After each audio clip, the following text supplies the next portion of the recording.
Welcome into the DNVR Avalanche podcast presented by DraftKings Sportsbook. Use code DNVR when you sign up for a new account to get amazing odds boosts every single day. Rudo, AJ, Jesse coming at you live on an Avalanche off day. Obviously, the big topic around the NHL right now being Vegas has lost the other night. I'm sure we will talk about that. We'll talk about the playoff race and maybe a little bit later get into a questionable conversation about how long the NHL season should be. But for starters, let's make it clear. Vegas is not eliminated from the playoffs yet. There is still a chance. It's largely going to depend on the game tomorrow between Vegas and Dallas, where the standings sit. So far from over while everyone is celebrating Vegas's demise. It's not quite done yet. Bro, I was tweeting during the game. I follow Vegas, the Vegas Golden Knights, like official Twitter. Yeah. And like, dude, it's just one of those things you go through there and it's like, yeah, no shit. Everyone hates you guys. Like, they're sitting there, tweeting out, oh, wow, I sure wouldn't want to be a fan of any team that needs us to lose. And, just literally talking. You'd think that with the position they were in, they would have learned a little bit of humility. I thought all their social media stuff the first year was really funny. They were the new team. They kind of leaned into it. Now you're just being a dick. They transitioned so quickly from plucky new upstart to actual smug asshole. Right. That's a great way of putting it. Yeah. They were like, oh, all these other fans cheering against us. We hope you all have a bad night. It's like, wonder why everyone hates you. AJ, how do you feel about Vegas's descent into the team everyone's rooting against? I mean, let's just say that I've got my tweet ready if they're eliminated. Okay. We'll leave it at that. I've already got it decided on. All right. So, I mean, it has to be like the early 2010s Blackhawks, the last time there was a team like this universally disliked, right?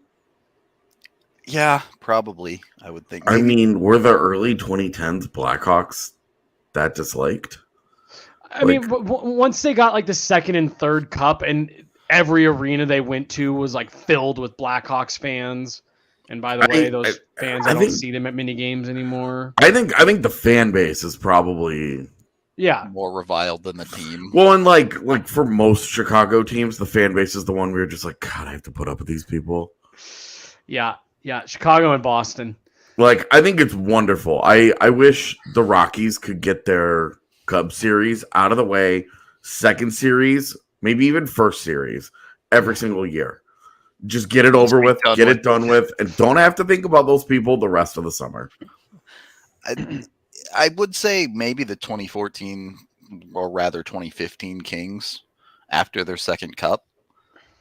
There was, Operation Regicide and all of that to have them miss the playoffs, but well, it's just like, dude, it was so funny that like Avs fans, I understand why they don't like Vegas. These two teams have been tops in the West the last couple of years, obviously playoff series last year.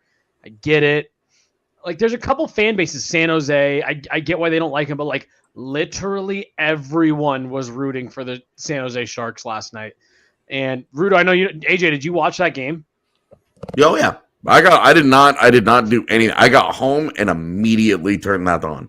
Yeah.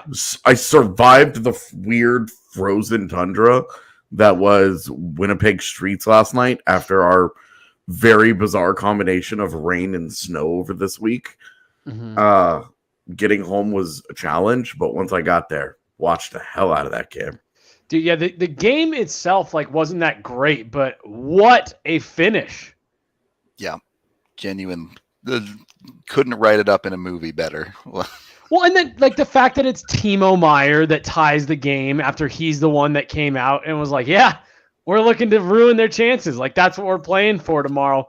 Called it the biggest game of the year. Yep. Thanks, Timo. And dunks one home. Put me in my fantasy league finals with that goal. There you go. Hell yeah. Thanks, you Nick guys- Eaglers too. Did you guys see that a bunch of Vegas fans were like upset with the officiating last night? Vegas fans, bro, did you hear the broadcast? No, I watched the The- Sharks. I was watching the broadcast. Sharks. The announcers lost their shit after the game was tied.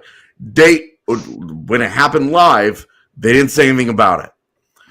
But after the game had gotten tied, they go to overtime, they go to commercial break, and the first thing they come back to is they're like, look at the slash on William Karlsson that went uncalled with 22 seconds left. If there's one thing that I love is that Ken, our pal from Sin Bin, was on social media last night and he was like, shut up. Come on. They lost a home game to a terrible Sharks team in which they had a 2-goal lead with 2 minutes to go and a power play in overtime. And you guys are sitting here trying to find a way to blame the refs. Dude, the 4-on-3 power plays are as close to a free goal as you can get. You should just win the game with one of those, genuinely. Well, and then especially with all the problems surrounding Vegas this year, their 4-man power play unit shouldn't be one of them. Like, you have so many options to go to. I was like, they're just going to sit here and tee off on poor James Reimer for 90 seconds until one eventually goes in. Huge credit to James Reimer, by the way, who, after that game was tied up, dialed it up a level. Yep. Wasn't great. So good in the shootout. Yeah. Oh, dude, he was phenomenal. Like, he wasn't great during the game, but that game got tied, and he was like, cool, we're winning. Like, I'm not giving one up. Couple big overtime saves, and then, yeah, dude, he was fantastic in the shootout. Let's talk about this. Rudo mentioned it to me before we started the show. Their shootout choices for Vegas, like their selection of shooters. So I thought was really bizarre. They started with Nick Waugh, which was super duper weird to me. He was 3 of 4 this year. I get it. He was really good this year. But when you have a lineup, a must-win game, you could go with Mark Stone, Max Pacioretty, Marchessault or Carlson. Yeah.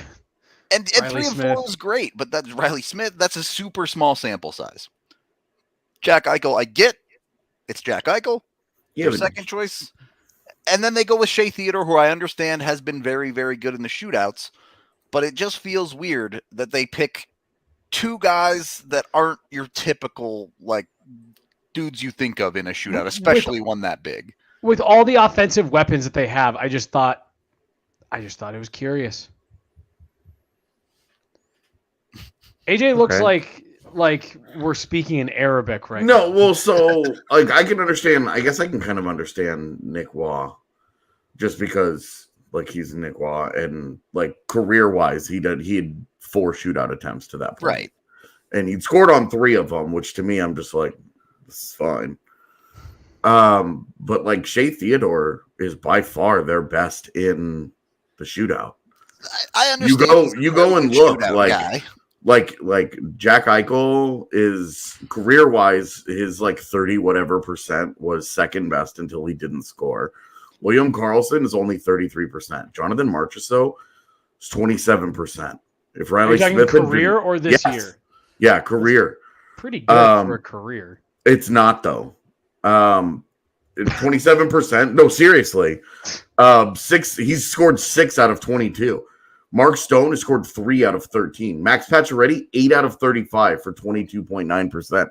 Those are all pretty low numbers. If you go and you look at guys who guys who do this pretty regularly, Artemi Panarin's at 60%. Jonas Donskoy, same thing. Guy like Dougie Hamilton, same thing. I'm saying for their team, they just don't have guys who historically have really been very good in that format. And the guys that they went with, Nick Waugh's been their most successful guy this year. Shea Theodore is the best one that they have long term in the format. And then the third guy after that is they went with Jack Eichel, and Jack Eichel at least statistically, Jack Eichel is as good as any of the guys that they could have picked. So that for me is, I'm just like, that's fine. Like, I didn't have an issue with that. And so I guess the point that I'm making, at least, and maybe what I don't know if this is what Rudo's saying, but like, this is one of those things for me. This is one of those moments where it's like, yeah, your game is on the line. I think you have to throw some of those statistics out and say, hey, Max Pacioretty, you've been our best player all night. You are our best goal scorer. You're a leader in the room. Like, go out there and get this done for us. Yeah. And to me, they got too caught up in exactly what you were just listing off. Who's our best guy? What does the data say? What does our statistics say on this? It's like, no, you just got to chips are down, send your big guns out, and trust that they can get the job done. They went out and spent, what is it, a $98 million they are on the cap now? And they basically said, look, all of you forwards that we brought in, we don't trust any of you except Jack Eichel. Yeah. It's just, it's a addition to what everyone has been thinking and talking about Vegas so far this year, where you're like, boy, I wouldn't want to play there right now. Right. It seems like that front office doesn't put any trust in any of their players. And, you know, the other side of it is, well, they trusted Nick Waugh, I guess. But it feels like they bring in stars to just not give them the big role, I guess. Did you guys notice? So speaking of their big stars, it was, man, I think it was either at the very beginning of overtime or right before San Jose scored to tie it. There was a collision with Mark Stone in the San Jose zone. And I think Brent Burns fell on top of him and like stayed there. Mark Stone was really slow to get up. And then he got up and the camera stayed on him and you read his lips very clearly. And he seemed really like not frustrated, but pissed. And I was like, I'll bet you he is in a lot of pain. And Brent Burns, a pretty big dude, just ran him from behind. And I would also be mad if I had just missed an empty net goal. From the blue line, no less. Okay, that's right. So you know exactly what play I'm talking about. Yeah. And I wanted to pay attention after that. And he still took shifts, but he didn't play the rest of regulation. And it took him a few shifts into overtime before he rolled over the boards. And it's just, that's the other part of this for me. Had he even had that collapse not happen last night, like Vegas is limping to the finish line here for the regular season.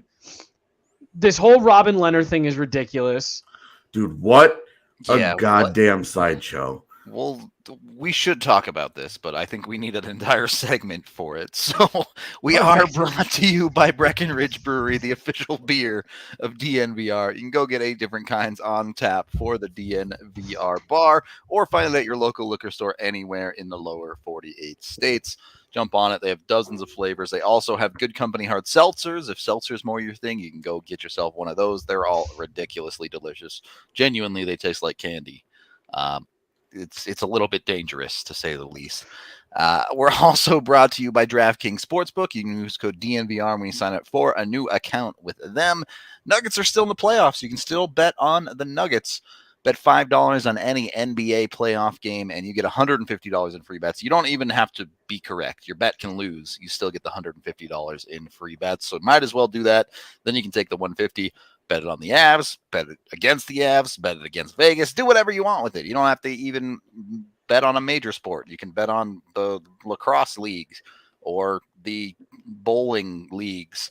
I don't know, sports, those things. Go bet on them over at DraftKings Sportsbook. They genuinely have like sports that you didn't even know had professional leagues. They have bets available to use. So go over there, use the DNVR code when you sign up at DraftKings.com/sportsbook. Must be 21 or older, Colorado only. Other terms, restrictions, and conditions apply. It's DraftKings.com/sportsbook for details. Of course, if you have a gambling problem, call 1-800-522-4700.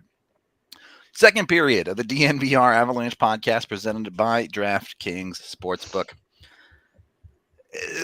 The Vegas Golden Knights end up losing that game, and you saw particularly at the end of the shootout, Logan Thompson was just devastated on that goal. Yeah. And you're here with Laurent Brossoit, who's actually been properly injured. We know this. And then the mystery situation that is Robin Lehner. And there have been so many sides to this story that, there's been talk about, oh, he's been injured for months, and the team says, oh, he's okay. And now the team has their own argument about how they don't want him to get surgery. And now Robin Lehner said he's going to go get it himself. What is happening? This feels, I was talking to Z about this, and I was like, can you remember a time when the big media people just got major injury news incorrect? Nope. There are times, guys like us try and report something and it could end up being wrong somewhere along the way, but big media people were all like, Robin Lehner's done. Yep. And this is the second or third time this season that this situation has come up. Yeah, this has happened where I'm just like, is this Robin Lehner or the organization that's just okay, it got reported, we can't do it now. Right. No. Don't trust any of the sports media. These people are out to get you or whatever. And it's just what's happening in this situation? Does this not just seem completely absurd to anybody else? I feel like it feels like Twilight Zone-y. That Mugatu at the end of Zoolander. I feel like I'm taking crazy pills. Yeah, dude. You're like, I can't remember there being a situation like this. The Eichel thing was very clear cut. I want surgery. No, you can't have it. Right. Okay, well, there's the road. That's the argument. That's where they are. What the hell is happening here with Robin Lehner? The thing is, they released a press release to say that he was going to take a maintenance day. But even then, internally, the things haven't been consistent because Pete DeBoer's he's going to take a maintenance day. I'll see him tomorrow. And then you get to tomorrow and it's well, he's having another maintenance day. Right. Well, and then DeBoer's he comes out after the game the other day and he's healthy. He can play. He's fine. That's why we started him. We trust him. He's our guy. And then you pull him after a period in which you're tied 1-1 and you're and he's oh, I just wanted to kickstart our team. And it's has a coach, can anybody remember a coach ever pulling a goaltender in a tie game after the first period and being just trying to kickstart my team? Right. Yeah, dude, it's so weird. It's been super weird. And then to your point about the Buffalo Eichel thing, I want surgery, you can't have it, and he didn't play. All of that made sense. Yeah, right. That was very clear cut. Everybody understood where everybody was. It's yep, all right, I understand what's going on here. He wants it. They don't want him to have it, so he can't play. I get that. I don't understand why they don't want him to have it, but I get how we've landed on this series of events. This is one where it's it sounds like he wants and needs it. It sounds like it's getting worse. They're telling him you can't have it, and then they're not playing him. It's why won't you let him have it if you're not going to play him? None of this makes any sense. Right. And I feel bad for Logan Thompson because he doesn't have anything to do with that. He's just being told, go out there. And oh, by the way, our $100 million payroll, the fate of our season rests on your shoulders. Go get him, Tiger. And he's been great. He's been great. And I did feel bad for him individually last night. Because it can feel a little bit like he came unraveled, but I mean that's a deflection and then a crazy hockey Jesus puts that off the wall and puts it right on Timo Meyer's stick. And then he stopped the first two in the shootout, got no help. It's a great move that beats him. And he's the most crushed. It's bro, if there is anyone on this team that should feel like it's house money, it's you. And you feel bad for him because he's been put in an incredibly awkward situation. I feel terrible for Logan Tomlin, like having some familiarity with like the backstory of like who he is and his route and all that. Like he's the ultimate underdog who's made good, right? Like he's the easiest person in the world to root for, and he's on like team villain. The last team in the league to root for. Yeah, he's like the last on guy that everybody in the league is like, man, I wish that guy could make the playoffs with somebody else. Right.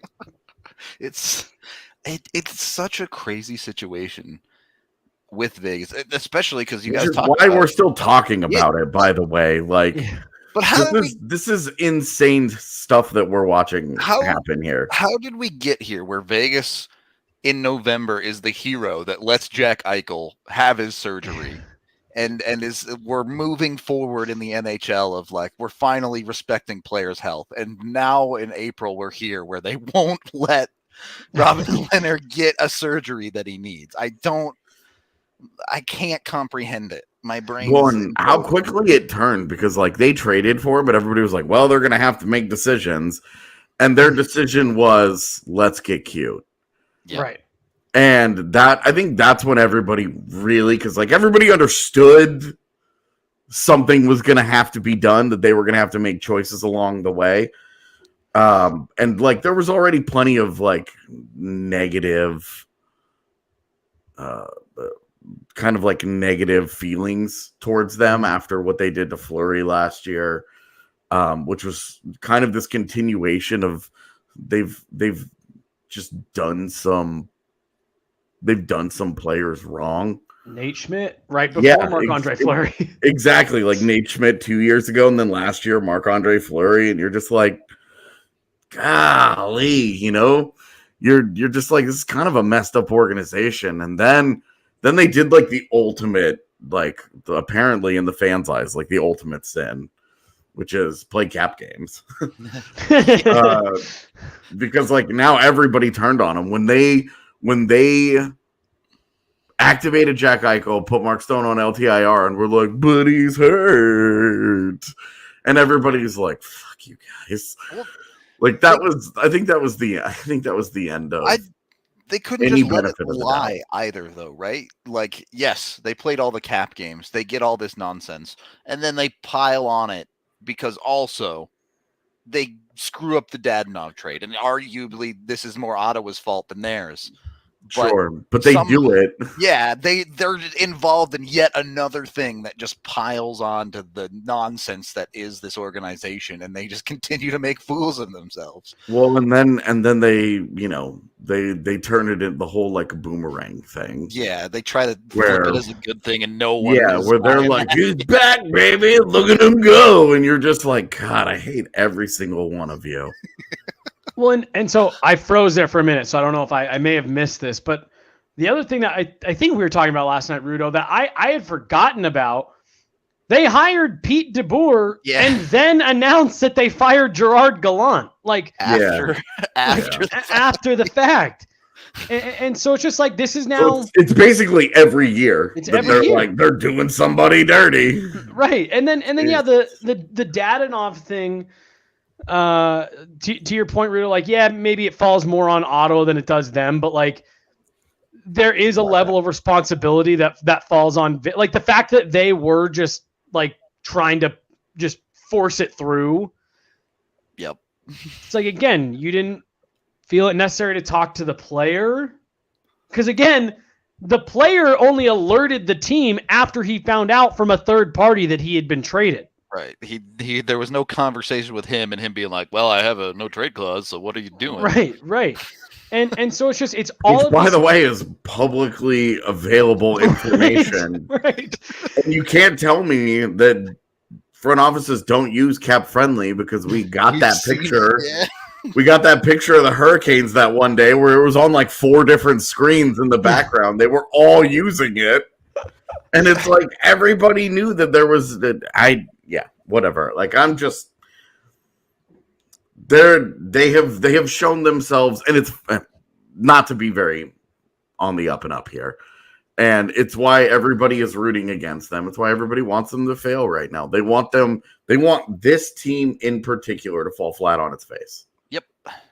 It's and an like incredible situation, honestly. Next year, like I'm so curious because what do they do? They're over the cap for next year already.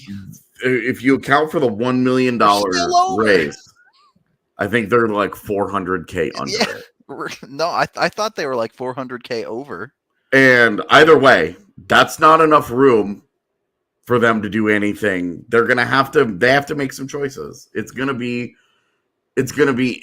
crazy. Yeah. And 83 million already guaranteed next year for Vegas. Good God. And they're gonna have to make hard choices. Like they have to. And they've had the ultimate shiny toy syndrome for several years. Where they just go out and get whatever thing they want. Yeah. And like I'm fascinated, man. Like I think Vegas and I think the two most interesting off seasons for me are going to be Vegas and Winnipeg. Yeah, I just don't know what Vegas is going to. I don't see how Vegas even stays as good as they are. Well, and like we said this last year, right? Like, what are they going to do? And they like trade Marc-Andre Fleury, who won the Vezina for literally nothing. Yeah, they gave him away and then spent the money on Dadonov and Brossoit. And you're just like, what? I remember last year we were talking about what are the best and worst moves of the summer, and I had Dadonov to Vegas as my worst move because it just didn't make any sense. The fact that it actually turned out to work for them only in the very end, after they tried to get rid of him, annoys me. Yeah, I was gonna say that actually ended up being a pretty great prediction because did that whole Dadonov situation not really just seem to like punctuate this whole season for them? Like everything went terrible, and then you had the Dadonov situation, and that was just like a Well, it's nothing like felt good after that. Everything went terrible for them, but they still got they got 20 goals out of the guy, and they're still hanging around despite all the injuries and all the other nonsense. It's just they're still in this thing, and it's just like, can they just die? And I don't trust Dallas to get the one bit because they look horrible right now. They not like you're looking at it. It's so weird because everybody like we're all sitting here like, hey, the Avs have lost 4 in a row. I think given the way that they've now played in the last 3 of them, there's plenty of reason to be like, okay, I'm starting to get a little uncomfortable here. Now I wouldn't say like I'm, and your life is on the line like Dallas. Like I wouldn't say I'm worried, but I would say I'm uncomfortable with the way that they're playing right now. They've got 3 games to try and turn it around, but like you look at the 3 likeliest first round opponents for them: Vegas, Dallas, and Nashville. Those teams are not playing good hockey right now. Yeah, like the argument has been like, oh, all these teams are playing playoff hockey and they're going to roll in and they're going to be hot while Colorado's playing their worst of the season and they're not doing this or that. And then you go and you look, last 10 games, Colorado has lost 4 in a row, is 6-4 in their last 10. Nashville and Dallas and Vegas fighting for their playoff lives, 4-4-2, 4-4-2, 5-3-2. Why again am I like worried about these teams that are sitting here playing playoff hockey? Right. Like Vegas has lost home games to New Jersey and San Jose with their season on the line. Yeah. Like Nashville is getting blown out like every 3rd game right now. Yeah, UC Saros there's been a crack in the armor. Yeah, in the last 2 weeks, in the last 10 days, they have 4-0 losses, 8-3 losses, and a 6-2 loss. They have barely beaten Chicago and a Calgary team that is very comfortable in its position. Like why am I worrying about these teams? Bro, I think I wrote about it last week in the 5-on-5. Those teams that you just listed, it's like none of them look like they want it. Yep. Like they're like, nah, you guys go ahead and get in. We'll take the early summer. I said it on the pregame show last night or 2 nights ago. If you told me right now, hey, we just truth serumed all the Dallas Stars players and they said they don't want to go to the playoffs, I'd be like, yeah, that makes sense.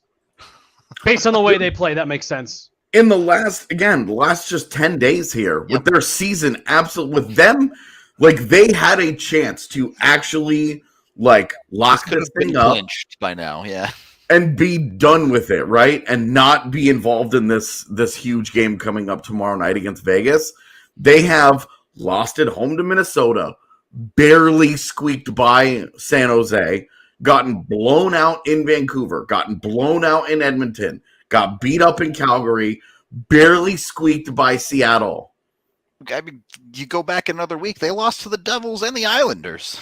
Like, I guess they beat like the Islanders, but the Leafs, it's all good. And like you're sitting here and like, what again? Like these guys are the argument is that they're playing playoff hockey. Okay, if they were playing playoff hockey, they'd all been out of the first round by now because they've all lost. None of these teams have been good enough.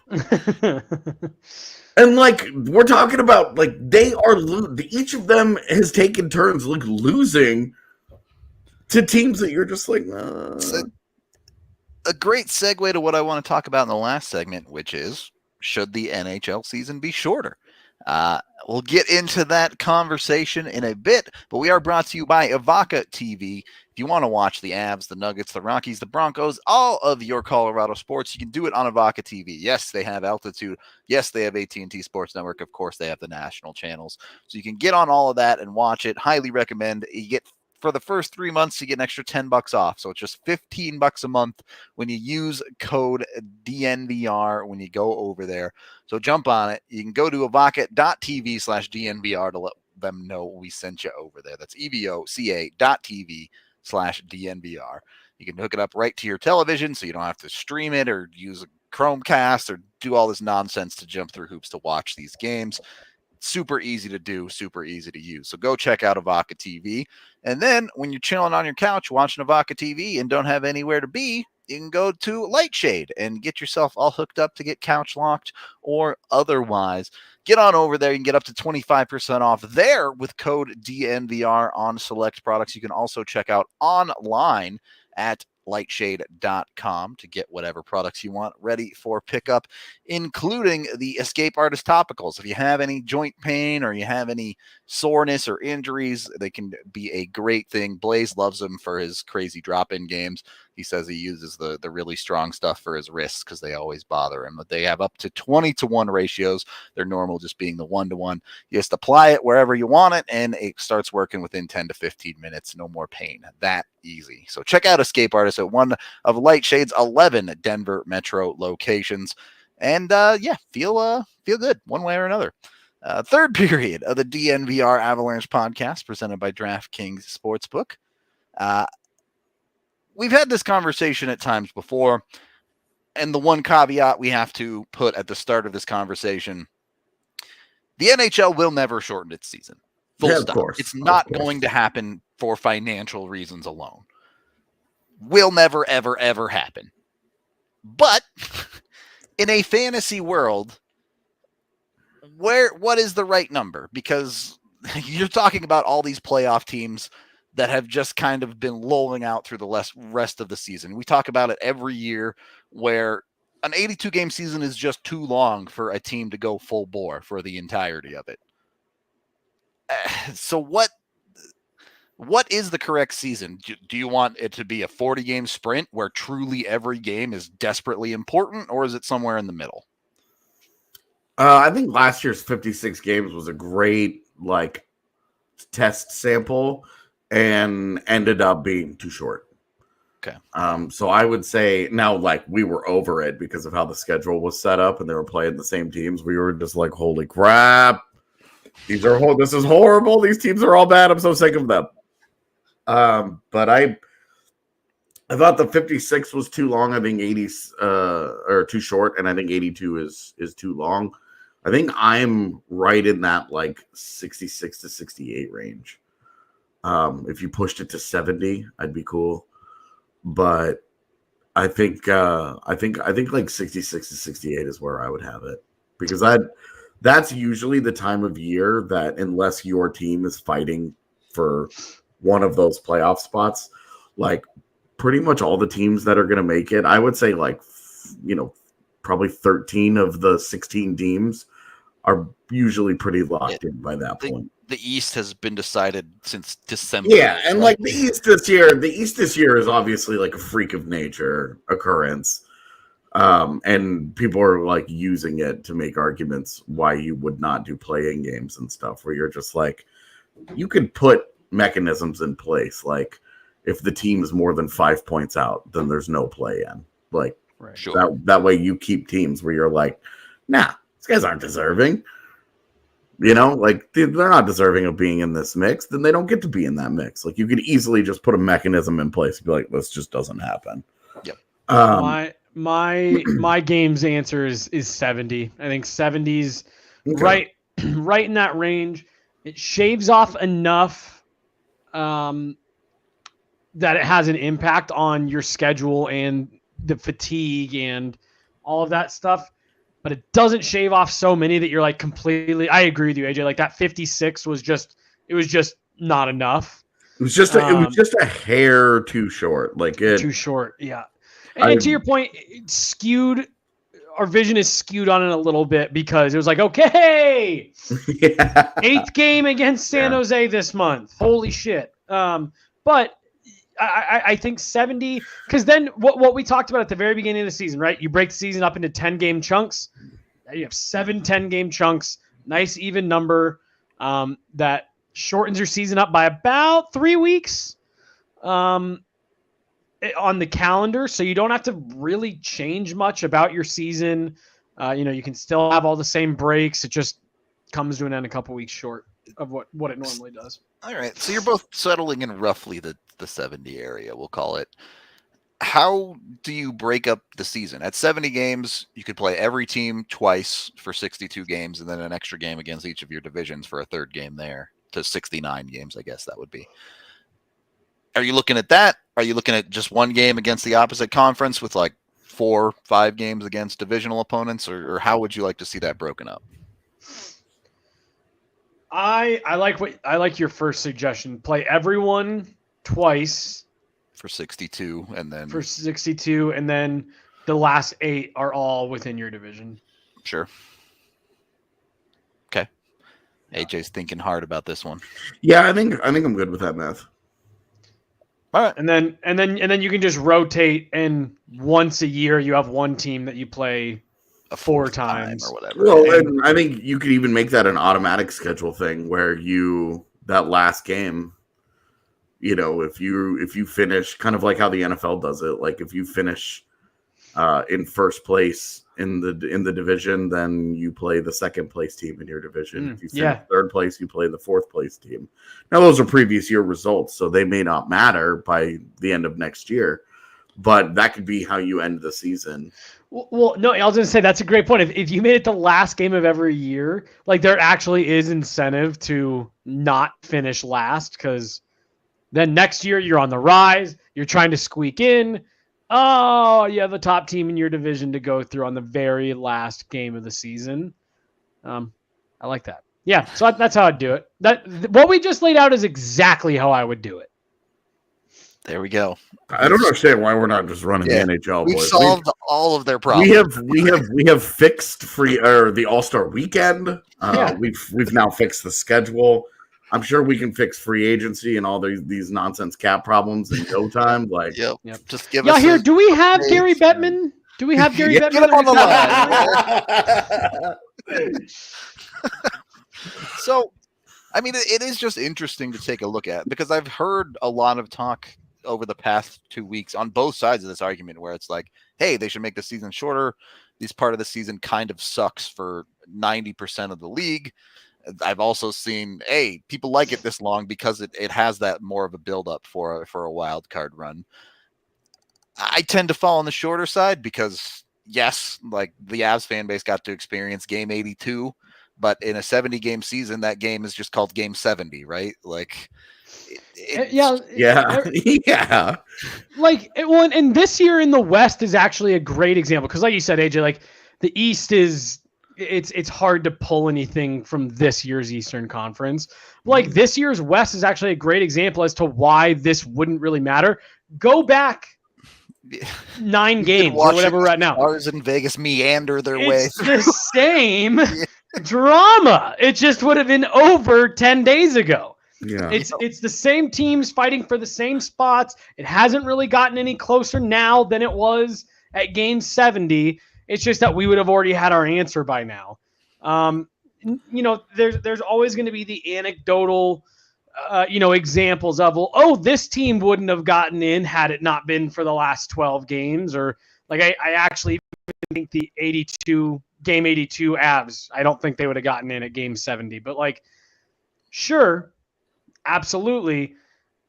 Once you make that change, the way that teams prep for the season, that final sprint just comes a little bit earlier. I don't actually think it would have any impact. You could make it a 20-game season and you'd end up with that kind of stuff.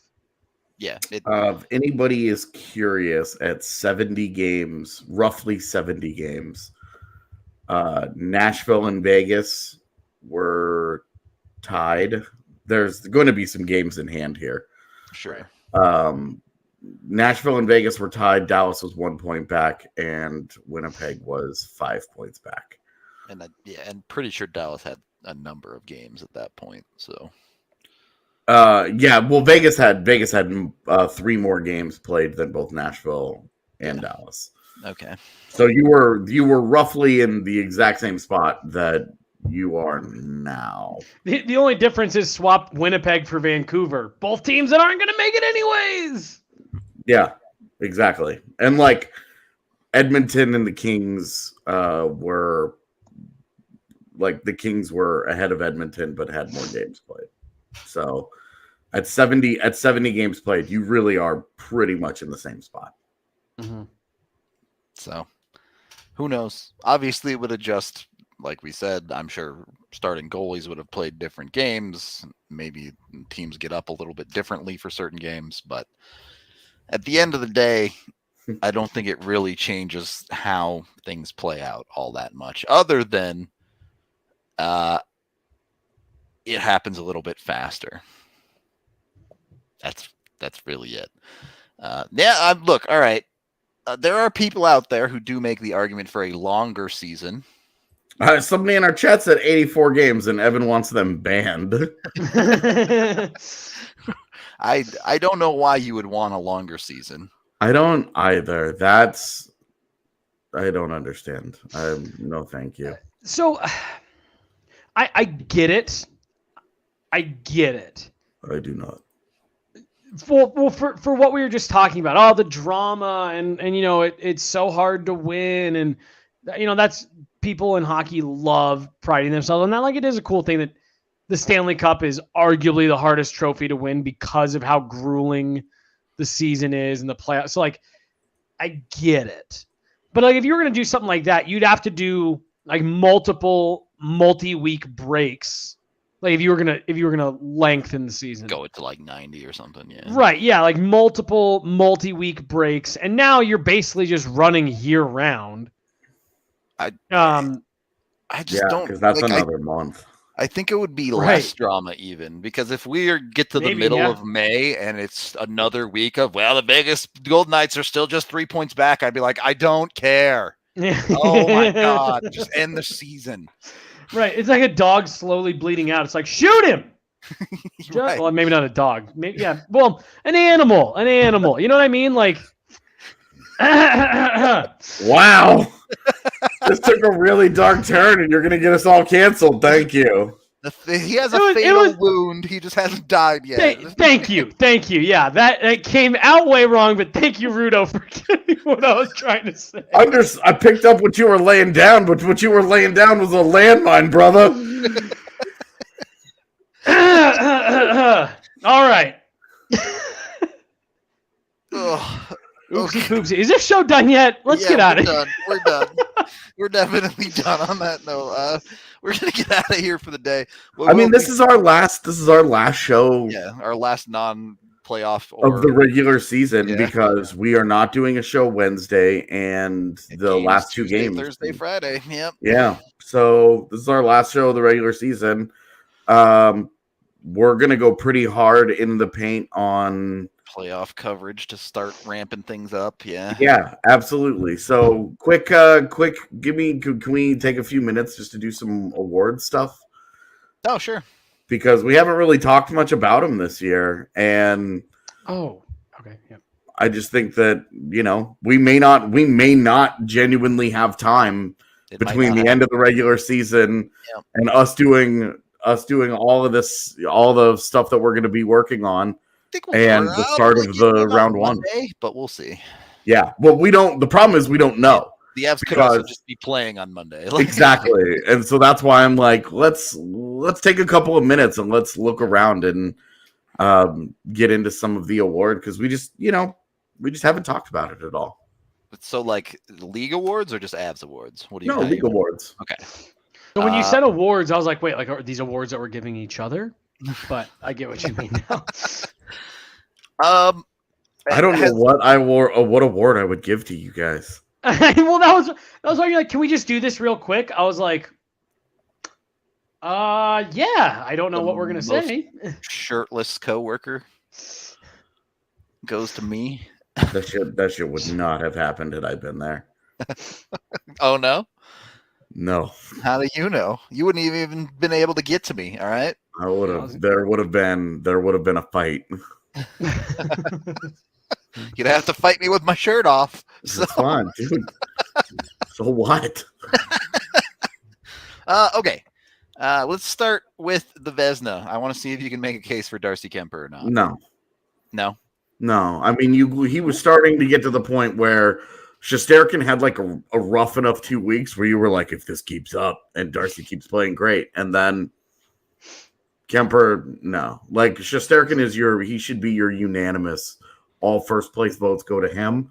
The other finalists, I think a lot of these guys have had tough goes of it here recently, but Kemper, I think, should be a finalist. Well, so I was going to say, I think you can make the case for Kemper in a vacuum that he has had a Vezina worthy season, but I agree with you. It's Shesterkin, the way that the body of work he's put together from the first game of the year to now. Yeah. To the point we were just making, it is a lot of games. Every goaltender is going to have a few stinkers in there. So like the fact that Shesterkin went on a small little run where he wasn't great. It's like, yep, that happens even to the best. I think Kemper's had a phenomenal year, and I'm with you. I think he should be a finalist. I think you can make the case that he has had a Vezina season, but I don't think there is much of a case to make that he has had a better year than Igor Shesterkin. So no, I think unfortunately there are three guys that I think that have really good cases to be finalists in Kemper, Markstrom, and Freddie Anderson. Between those guys, obviously one of them is going to lose out. Yeah. Do you put Saros in that conversation at all? Not anymore. No. Yeah. I also. It's been too bad, and I don't put Ville Husso in the conversation because it's not enough games played. I agree with Husso, but that's my argument for Saros. Is that dude has 66 starts this year. Yeah, but when they've absolutely needed it down the stretch, he just didn't quite get there. Yeah, it hasn't. Dude, they're getting blown out. Like he's getting rocked every couple of games. So like the fatigue might have gotten to him. They might have absolutely run him into the ground. Yeah. And overplayed him to the point where he's just like, I'm just a little fella. I can't do this. And now they'll learn. But like, oof, that's so many games played for a guy who's never started in a full season. Yeah. Him getting 66 starts is crazy. Well, and that's also pretty unheard of in today's NHL. Goaltenders just don't play like they don't play that many games anymore. Yeah, I mean, Thatcher Demko has 61 starts. Vasilevsky has 61 starts. Connor Hellebuyck has 65.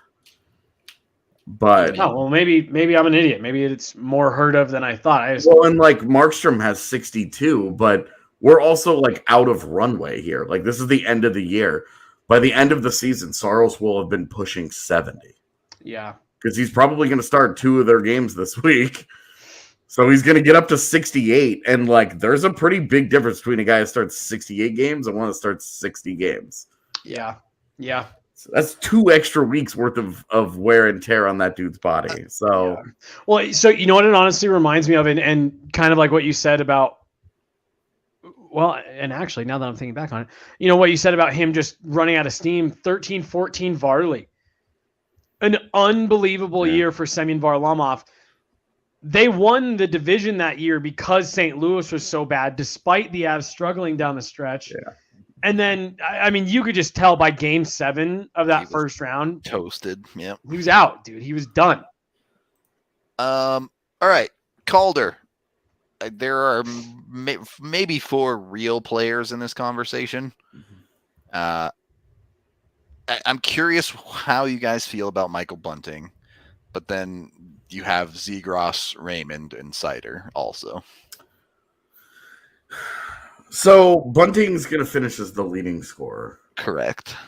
I mean, I guess Zegras could catch him. He's only 4 back. Yeah, but, I mean, whatever happens. Yeah. Yeah. Bunting's been on their top line with Matthews and Marner, and I think that's like noteworthy, right? Like you look at that and you say, "Hey, that he's playing a big role on a very good team." Like, I think that's fair to say. You know, you look at his age. His age seems to be the only discounting factor here.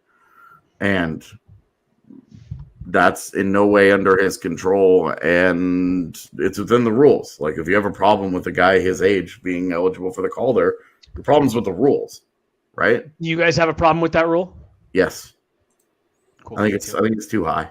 Yeah, it should be I agree. like maybe not even 25. It should be like 23. I was going to say 24 is where I would put it. Yeah, somewhere in there. Yeah. So, because we were talking about like Kaprizov and Panarin. Yeah. And you look at those cases and you're like, like, come on, those guys were both 24 years old. Yeah. This guy's 26. He turns 27 before the start of next season. That guy's eligible for free agency, fellas. Right. I don't know. It's been hard because they've been so bad to end the season, but like Mo Seider has been my pick all year. Same. I just think, you know, we talked about it so much several years ago with Cale Makar coming in and how difficult it is for defensemen to jump into the NHL right away. And for my money, like this has been, we've got 4 50 goal scorers in the NHL this year. Like this has been an offensive season across the board. Not that takes away from the points that guys like Zegras or Bunting are scoring, but like scoring is up. So scoring's way up. So you know those totals are gonna float to the top. Mo Seider has been playing on Detroit's top defensive pairing all year and has probably been their best defender.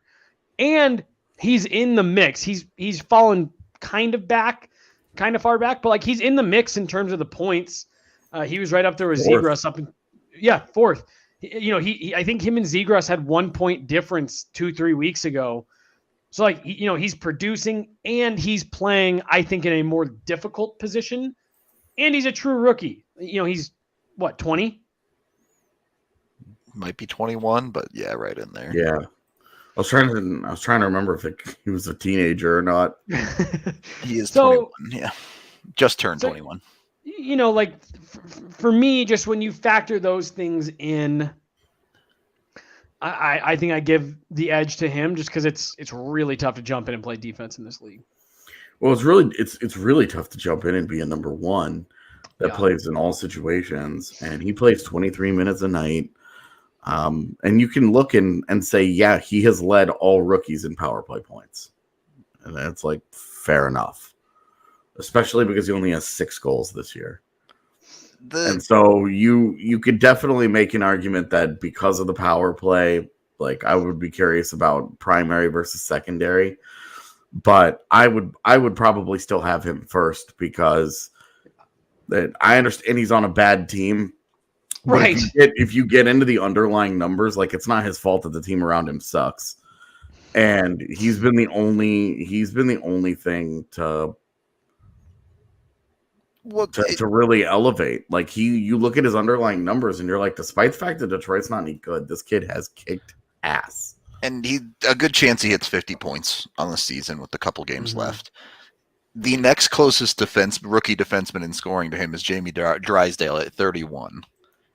Yeah, and these dudes are all lucky that Bowen Byram was not healthy. I don't disagree with that take, but Seider has separated himself as a defenseman in this rookie class in such a big way. Whereas you do kind of get Bunting and Zegras and maybe even throw Raymond into that conversation that I think are going to kind of pull votes from each other a little bit on the forward side. Yeah. So, an interesting conversation to say the least. Next, the Hart. Do we all vote on that one? Do we have a first place guy? It's Seider. I think you both said Seider, Seider, right? That's what you were saying. Okay. I'm here for Seider as well. Yeah. I would have Zegras second and be just for off ice reasons. I would say for cultural reasons, which maybe that's unfair for me to give to him. But yeah, but he's dope and does dope stuff. That's what I'm saying. He's been so good for the game. He's amazing for the game, and that's extra credit for him that I probably, based on the criteria of the award, I probably should not assign him. The Hart. This is the toughest one, dude. I don't know. I got no clue. I think I know a lot of people don't want to give it to Huberdeau. I think he's in the conversation. Obviously, McDavid and Draisaitl are there. Johnny Gaudreau has just kept doing the thing. And then the guy a lot of people are making an argument for, in Matthews. I mean, so this is one of those ones that, AJ, I think you're the one who talked about this being a thing several weeks ago about predetermined.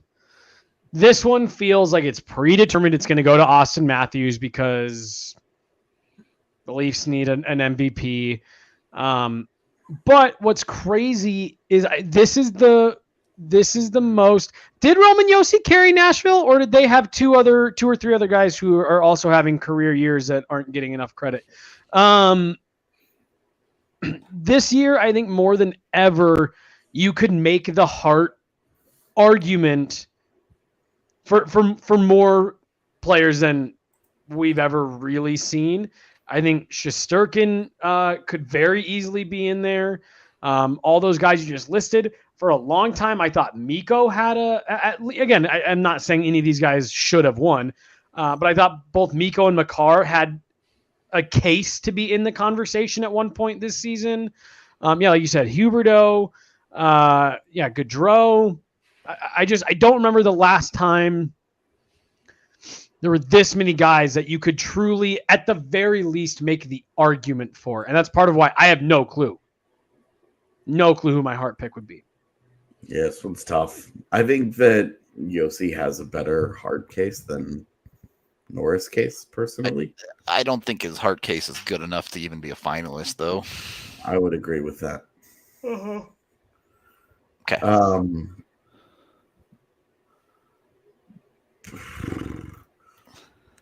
Guys, I hope it's Shesterkin because I put money on him on DraftKings like 2 months ago. Look, if I was voting on it, and I am not voting on it this year, I would have my first place would probably be Austin Matthews. You love his goal scoring. Well, and it's the most valuable single skill in the NHL. That's why they have an award for the most goals scored. Yeah. But you're talking, I mean, he's done it at such an incredible clip, and he's just so valuable to them. You know, he's great. And he has help with Mitch Marner, but all these guys have help. You know, Johnny Gaudreau, is he disqualified because Matt Tkachuk has 100 points? Right. These guys all have some form of help. But I would probably have it be Matthews. If McDavid ends up winning it, I don't have I'm not going to lose my shit. The one guy that I think has not gotten nearly enough credit in this conversation is Kirill Kaprizov. That guy has made Ryan Hartman into a legit 1C, a 30 goal scoring 1C. He has a weird supernatural connection with Matt Zuccarello. They're incredible together. Now he's playing a little bit with Kevin Fiala, and Kevin Fiala can't stop scoring goals. And it's crazy. It truly is crazy the way that he elevates that entire franchise the way that he has. I think Kaprizov is the underrated guy that should get way more votes and way more pub than he's gotten, because he doesn't have that help looking around him. He's got guys having career years, but like Roman Yossi's got, Matt Duchene and Phil Forsberg having incredible seasons. They've had great seasons in the past. And watching Kaprizov elevate a guy like Ryan Hartman, and Ryan Hartman obviously is his own human being, and he has scored his own goals. It's not like he's been gifted 30 of them, but that's like them playing together and seeing how Hartman has blown up and not held them back. Both a credit to Hartman, credit to Dean Evison, and a huge credit to Kirill Kaprizov. Yeah, that's a great shout out. Kaprizov has been incredible this year. Doesn't have anybody in sitting here in this list of teammates. Kevin Fiala is next at 84, and it's just he's had an insane year. But I can't believe I'm pounding the table for a Minnesota Wild player. But I don't the thing is, we don't have any dog in this fight, and I think it's true. Any of the top 5 or 6 dudes, if they won the award, I'd be like, yeah, okay, I'll buy that. I really don't want it to be Huberdeau. I know you don't, but I would be fine with it. I wouldn't care. I wouldn't lose sleep. I don't even know if he'll be a finalist. I think he probably won't, just given Matthews, McDavid, and then someone like Kaprizov or Gaudreau. Well, Draisaitl's going to get plenty of votes still, which is okay. Okay. Should we move on to the last big one? The one we do have a dog in the Norris?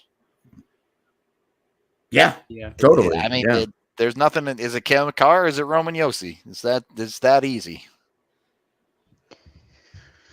Dude, so I can tell by AJ's face he's going to say it should be Josi. And look, here's where I'm at. I'm not going to be bothered if it's Josi. Cale Makar is 22. I still think this guy's going to end his career with 2 or 3 of these things and a half dozen nominations. My argument for it being Cale is Cale Makar has had a phenomenal season. He's had an unbelievable season, incredibly consistent. Roman Josi came to life and went to another tier in terms of production starting in late January, early February. And I can't get past this type of stuff. Last year, everyone said, oh, well, it has to be Adam Fox because he plays in all situations. He plays on the penalty kill, and he gets more D-zone starts and just eats more minutes. Cale Makar really just feasts on the offensive zone. Well, this year, when it's Makar and Josi, Makar kills penalties. He plays in all situations. He gets more D-zone starts. He plays in all situations, and he just eats up minutes. Josi does not do that. Josi on most nights actually gets second pairing minutes. And for me, I just sit there and say Cale Makar has done it since the season started. And he does it in all situations. Roman Josi has had a phenomenal year. Josi averages 25 and a half minutes of ice time. So Just I mean, saying, I'm more of talking in terms of matchups. Yeah, no, I understand what you're saying. I just wanted yeah, to put that out there. yeah, and he's had a great year, but I just don't think it has been on the consistent level that Makar's has, and I don't think he has as much responsibility on the ice as Cale Makar takes on. Like I said, at the end of the day, if it's Yossi, not too worried. Cale Makar will get another. So, just a quick about the consistency. Roman Yossi's been a point per game player every single month this year, except April. That's not true for Makar. Okay. Like Makar Yossi had like an all-time month with his March, right? For a defenseman to have 28 points in a month is like what just happened. Yeah, it's totally broken. But Cale Makar has not reached the point per game barrier in 3 different months, including April. And so when we talk about consistency, I think it's fair to point out that Roman Yossi has at least been a point per game in every month except April, where he has 10 points in 12 games. So can still get there. Does go beyond offense though. Right. Yeah, and like, look, I don't think it would be fair to say any of us are watching Nashville often enough to talk about how he has played consistently over those nights. I'm just saying, like, I think that's an interesting point to make, that while he does have the supersized March, he has been a point per game guy every month. So he's been very, very, very good, except April. When Makar wasn't a point per game, how close was he? Just purely out of curiosity. Close. He was close. He was 6 points in 8 games, 6 points in 7 games, and right now he's 10 and 11. So it's like we're talking like those like 6 points are like the difference right now between those two being tied in points. But I do think that if you dig into the defensive impacts, Cale Makar's just had the better year. Yeah. And when you're talking about a number 1 defenseman, when the fuck did that stop mattering? Right. What do we do? Am I high right now? I understood like both players. So the thing was Yossi was on his way to a 100-point season, where it was like, if he hits 100 points, you just give it to him. Right. And I know Avs fans have said, if Cale Makar hits 30 goals, then you just give it to him. I don't think that it's fair either way, because I don't know that either one of those guys are going to hit those benchmarks. Right. And going into the last week of the season, Roman Yossi is 9 points shy and Cale Makar's 3 goals shy. So they're both more likely just going to like.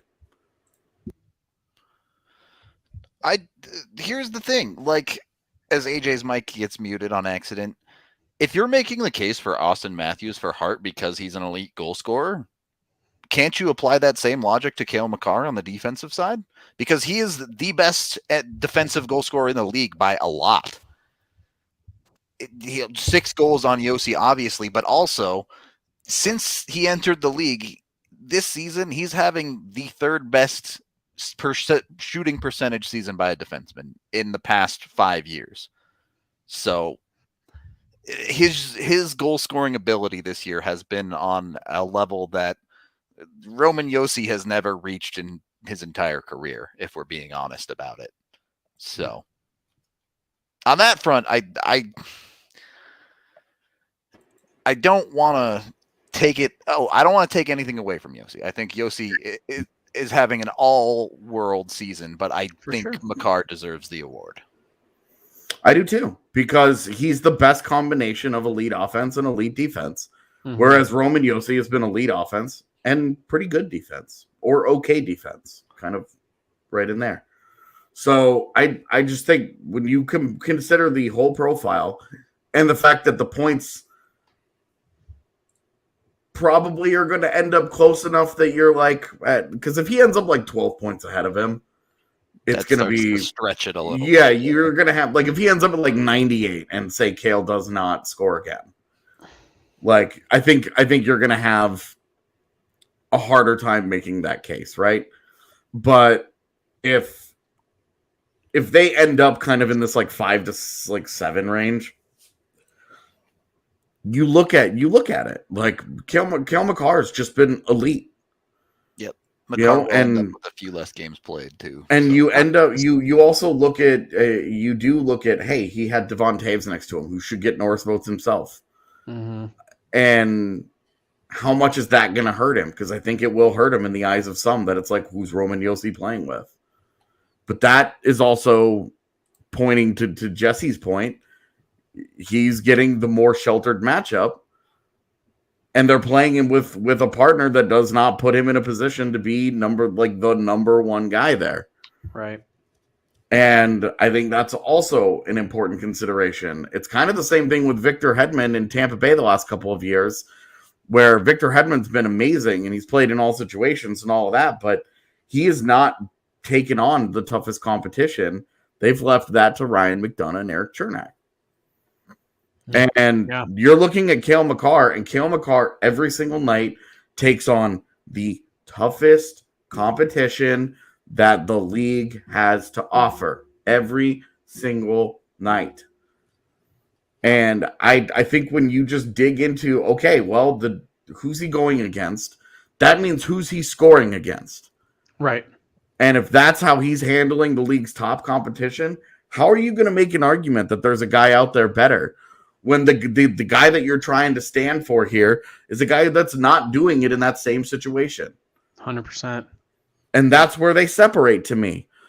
So I just think you could break this down really easily.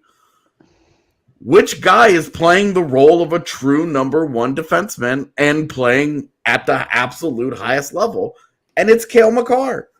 Yeah. Yep. And I get that I'm a Colorado dude making a case for a Colorado dude, but you thought I was voting for Roman Josi at the start of this conversation, and it's Cale Makar.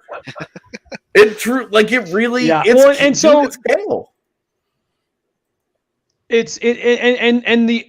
I think the only case for Josi is the points, right? That's the big case for him. Yeah. Roman Josi, Cale Makar is a 1.13 point per game player this year. Roman Josi is 1.19. So in terms of points per game, you're talking about 0.06 separating these two guys. Their production has been very similar. Like you said, AJ, Roman Josi had a historic, an all-time month for defensemen in March. Yeah, March. And if it wasn't for even a couple of those games, you don't even have to eliminate the whole month. These two guys are probably tied in points, or at least points per game. And if that is your big selling point and you don't have an ocean of a gap between you and the next closest guy, I just don't see how you can really step back and when you look at the whole picture of this, say, yeah, it's probably Josi. Like it's Cale Makar, and the points aren't a big enough difference to make up that ground, in my opinion. There's a question here about comparing 5v5 points. I see the secondary points one. Yeah, sorry, secondary points. And if you could just give me a second. Yeah. I got you. Sure. I'm gonna do all strengths too. Because they're both prolific power play guys. Yep. By the way, Josi 36 power play points, Makar 33, so not a whole lot in that. Yeah. In any case, while AJ's looking up stats, yeah, I just want to give you like correct actual solid numbers. Yeah. I think, and you only take certain statistics with however much weight, but the way Makar's a better shooter, the way Makar plays in all situations, Makar's a plus 47, by the way, to Josi's plus 13. I get it. Plus minus is not a good stat. That's still a stat that some voters use. It's yeah, so funny actually. They both have the exact same number as primary and secondary assists. Huh. Roman Josi has 35 and 35, and Cale Makar has 29 and 29. That's really funny. There you go. They're a 50-50s. They're each a 50-50s. That's kind of amazing. Split. Yeah. What's also interesting and goes to speak to the Cale Makar's ability to score goals. their individual expected goals at all strengths, Roman Josi is actually a goal ahead. Expected, not actual. Correct. So expected goals. It's an interesting stat. It's arguably Josi generating better quality chances is what that argument is making. Yep. And if you look at the high danger chances that each of them has created, Josi does have the advantage. Yep. Though they have the same number of scoring chances. And Makar shooting just shy of 4% better. Yeah, and like actual individual shot attempts this year, Josi is way ahead. Just bombing away. Yeah, he's ahead by a lot. But you also look, why does he have so many more assists? The on-ice shooting percentage for Makar at all strengths is 12%. It's the same for Josi. Yeah. It's actually almost identical. It's 12.12 and 12.17. Negligible difference there. So their offense is almost the same. Josi has more assists. Makar has more goals, which are more valuable. But defensively and in the matchups, I pulled up the JFresh cards just to check what percentile they were in. By a lot. And Makar is in the 94th percentile of competition, and Roman Josi is 64. Yep. So 30% difference there. Yep. So you're talking, and Roman Yosi's in the 45th percentile for even strength defense, while Cale Makar is in the 87th percentile. Pretty good. It's that simple, man. I'm here for it. That's a good place to end it for me, unless you got any other awards you guys really wanted to talk about. I don't have a single thought on the Selke. Yeah, me either. That is not something that we have to worry about in Colorado. But let me ask you, just real quick. I don't want to get into the whole thing because I was like, hey, let's talk about awards real quick. And it's been half an hour. Val Nichushkin, do we start to consider him in the sub? Because my argument against him as a Selke candidate was always, guys, he's on the third line. Oh, yeah.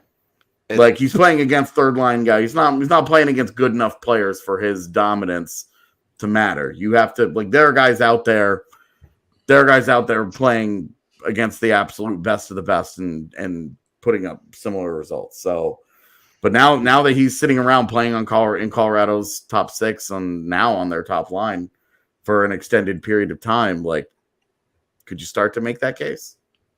I think next year, if you get a full season, well, I mean, I guess he's done it for a full season this year, but if he does it again next year, I think it's hard to ignore that. I do just think he'll always get dinged for being a winger. Yep, he will, and he'll never win it because he's a winger.